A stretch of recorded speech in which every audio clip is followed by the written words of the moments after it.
Hello again, I'm Roger Molina. I'm a Samvia art team member. I got my girls here and I'm going to show you a haircut called Disco Lob, which I just did a stop motion for, which you'll see coming up right now. This is the approach. I'm going to cut it on this mannequin head, which you can't see because it's underneath that, but you know, it's going to be a cool, quick, like kind of way to adjust your lobs.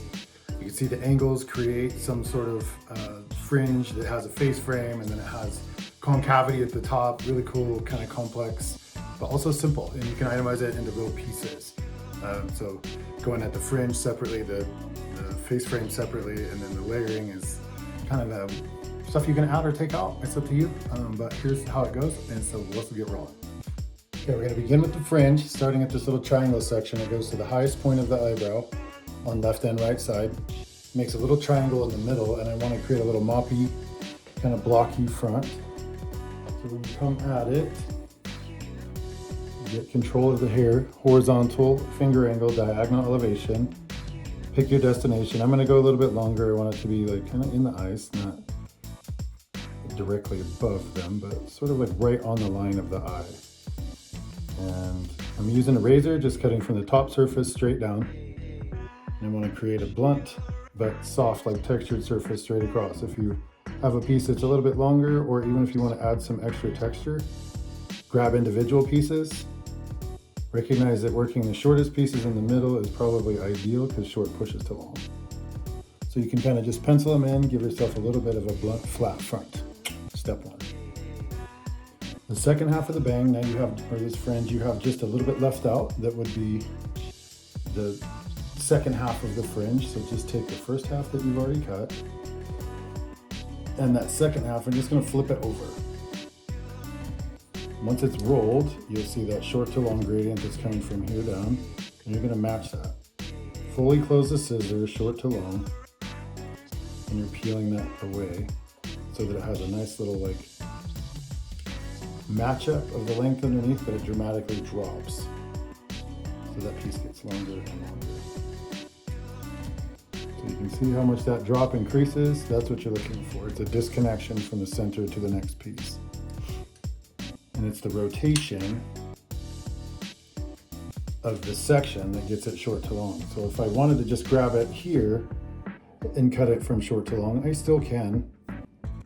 But if I want a little extra action in it, when you rip it over, it gets a little extra travel that it doesn't have. So now that it's inside my hand, I've made like that little guide there. I'm just cut a little short to long.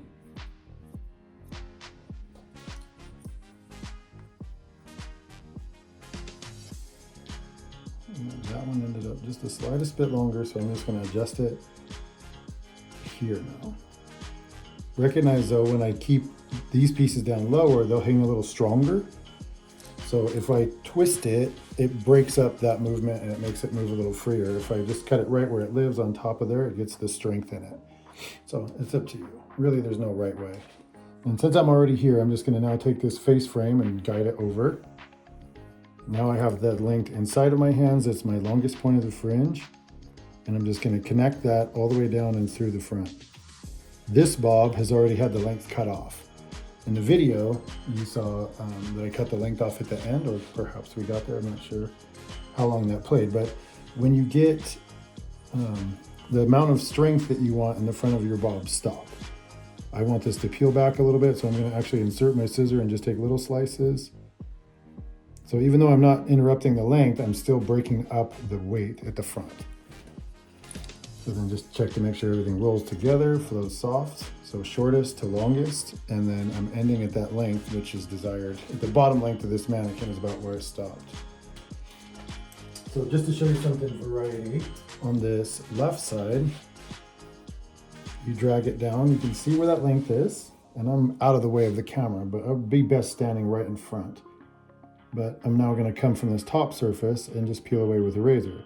So getting the same action from the razor that you do with the scissor, essentially just open that scissor completely as you close, and then here you're peeling all the way down through the ends. You should end up with soft bits in your hand. If you see like a hard chunk in it, you probably have a chunk here. So if you want to open up a little bit more space, leave yourself some room, climb higher, This is where I think the razor wins, because you can really just touch and erase like a pencil.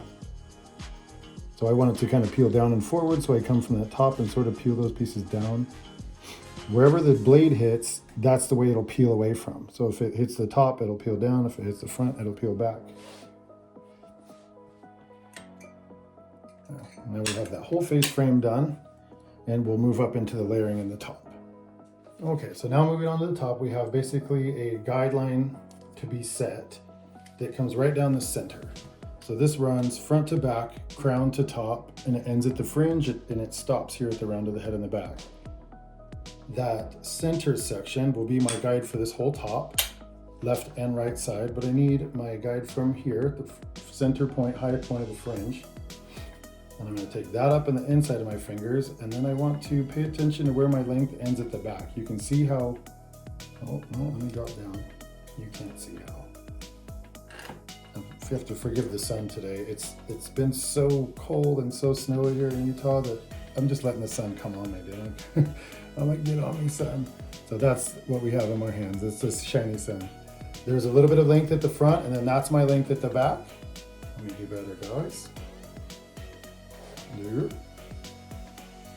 The length inside my fingers there seems short, and this length at the end is what I need to end at. So that's going to determine my angle. Very steep. And then I'm just going to cut this all off with a reversible blending shear. So it leaves a very soft texture at the top. I want the angle to be diagonal and ending at my length at the back. In the stop motion that I made before, or that you saw before, you saw that I did this layering and then I cut the back length. But when you pre-cut that front, you want to make sure that you leave this length out. That's as long, or that's as short as you go. So that becomes my guide for the center. And then as I work toward the top, now I have the left side in my hand. I'm going to drop this back down so we can see the angles at the top. What I did in the video was I drug everything to the center. So you could pre-break this down. In the stop motion, all I did was elevated everything up to this top front, found that angle in my hand, camped in one spot, and just cut it. I'm using a reversible blending shear. It's the type of texture shear, has 42 teeth. So you can see it eats fast, right? I can elevate everything to that one place, diagonal elevation, make sure that the guideline underneath is visible, and then I'm just chewing. You may or may not have noticed, I just flipped my scissor. So the first bash was the teeth in the middle, or at the shortest point, and then the second time I flipped it and the teeth went on the opposite side. The reason why I would do that is because the teeth bite, right? The teeth eat. So if I'm biting the top, it's gonna be skinny on the top. If I'm biting the bottom, it's gonna be skinny on the bottom. So if I bite on both, it'll be equally skinny in both places. And that's what layering essentially is looking for, right? So everything getting directed to the center by the time it drags down over here and drops to the length. I'm gonna comb this forward so I don't interrupt that back section. It builds a nice, like, short to long layering that will push back away. So again, we'll do that on this opposite side so you can see it one more time. And perhaps even on this side, we break it down into smaller sections for you that like to do that. People often ask or communicate or challenge the idea of compact cutting, or putting everything into one section and dragging it up. There's no right way to cook a cookie, right? There's just a way that people do it and the way that works for them, and it's consistent. So I like to cut the layers at the top all in one section because I'm using something that has so many teeth that it's punching thousands of little perforations in that section as it's doing it. Would it be the same with a blunt scissor? Probably not. But if you are more of a technical kind of cutter and you're like, no, dude, I can't take that all in one. Here's how you do it. Just take a little bit of your center guide, and I've got now like about a finger's width worth of section. I'm gonna drag that up to the center. Get up to that angle, look at where it is. That's my section, lock it. Oh, let me get better. Hi. Let me try that again. So go in comb flat with the head, then let the comb do most of it. You can see I'm in the fine teeth, slide up, and as it gets towards the elevation, pause, just about a 1/8 of an inch above it so that you can see it. On that section, I cut it from the teeth on the top, and then I'm gonna flip it over and cut the teeth on the bottom, so that it punches both sides of the section. Take another finger's width, drag it straight up to that middle. Combing from this back side, or the bottom side, if you will, to the middle is a good idea to prevent any sort of under direction that you may achieve. Under direction means you didn't push it over far enough. Concave layer means that everything is getting directed to the middle in this case, right? There's 1,000 ways to do concavity, but in this case, directing everything over to the middle creates a concave effect. And then once I'm done cutting this, I'll show you what I mean more specifically. Make sure that it gets directed exactly to the middle. Teeth pause on the outside first. So they come in from the top, cutting down first. Then I still have some left over, some bits kind of like that I needed to finish. Don't finish everything before you flip it. Flip it over, let the teeth come from the bottom now, and then take off your little bits that you have left. So you're not just getting everything to one length first. When it gets directed to that middle, the result when you come back and cross check is that it goes from a little bit shorter in the middle to a little bit longer on the outside. And you can see it's not super blunt. It has a lot of like perforations, little small pieces coming in and out. And that's what I'm looking for. That's why I chose reversible blending shear in this situation. Okay, final step, you can see I'm now down the center back, which runs from the nape at the hairline all the way up to the round of the head. They call it a round of the head because if you put something square on it, it'll lean in, like sit tight for about a width of a peace sign. And then it goes above that, and the whole head from there on out is round. This whole surface above is round. So it's the round stuff versus the flat stuff. And now people would say, well, it's round down there too. Yeah, totally. But it has flat planes. And this is what I need to pay attention to. There's a flat plane there, there's a flat plane there, there's a flat plane there. And so you're not always picking exact same recipe for this. This changes. And the previous stop motion that I showed you, this hair was all long, and so I wanted to sort of like create something dreamy. It looks really cool when it's out in space, but would I really go through and do this on everybody?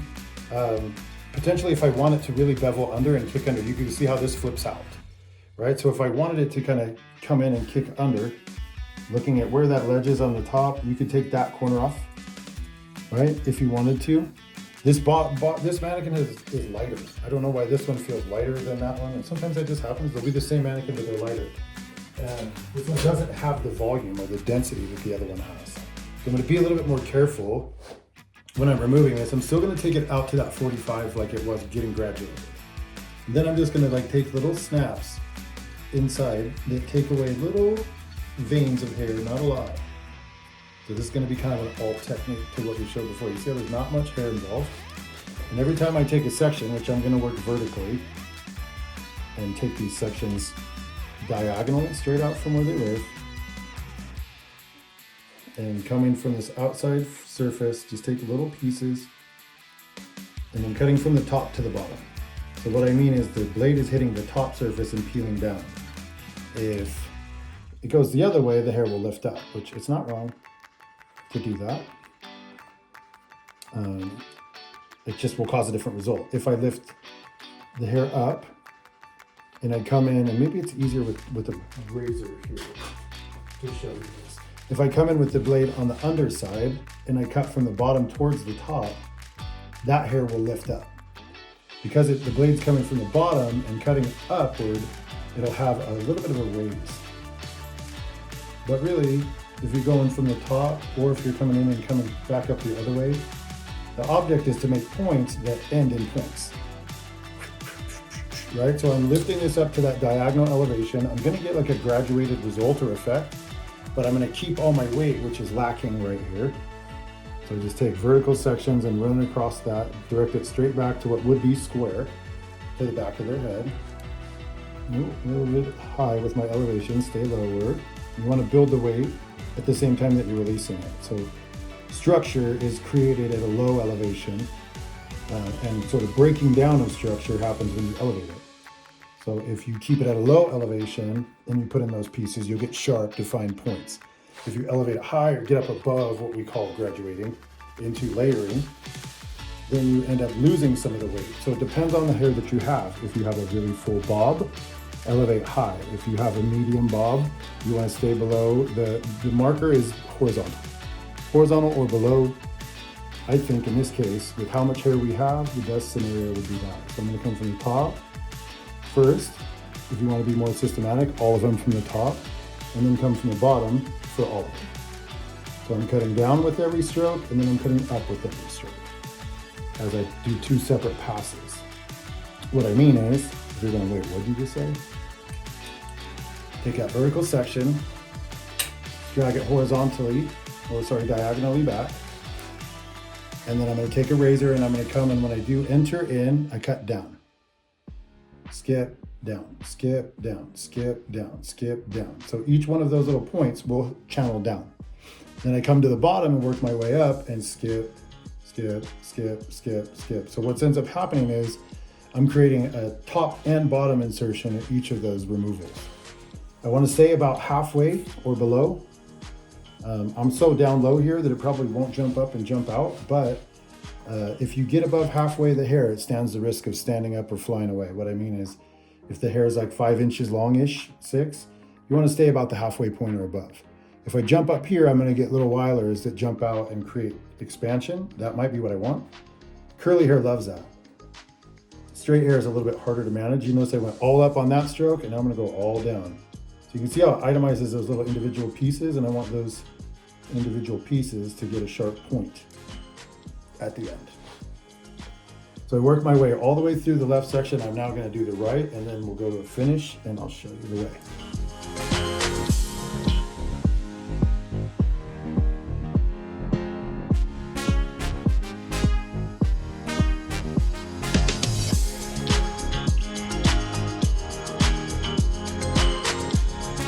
Bam, there we go. Okay, the disco lob. It's really got this like edges are very feathery, very light, and that's what we used to call it back in the day. And that's really the idea. This was a diffused look at first to get everything in place, and kind of you're whipping back with the cone. That's the idea. Is everything comes down flush and flat, and then whips out, whips out, whips out. Started with the diffuser to keep it in place without a lot of wind, and then once it's dryish, hit it with the concentrator and really flick it back. You saw. Tools of choice, that was a razor blade. That's how it gets all these nice little soft edges. I just sometimes do it with just the blade itself. And then two options was cutting razor style with, this was a dry cutting scissor, the 6.5 Samvia. I like that classic handle, the crane handle myself. I know the number is not everybody's jam, but if you just 13650, if you search that, it comes up like without searching. And then the reversible blending shear, that's my jam. For getting that soft kind of wispy edge. So anytime I was either at the top layering and dragging it up and cutting, it was blunt there. Coming back and cutting in between with the razor and the scissor to create like air and points and pieces. That's what you're really looking for. So there's some alt finishes that we're going to show right here as we're wrapping up.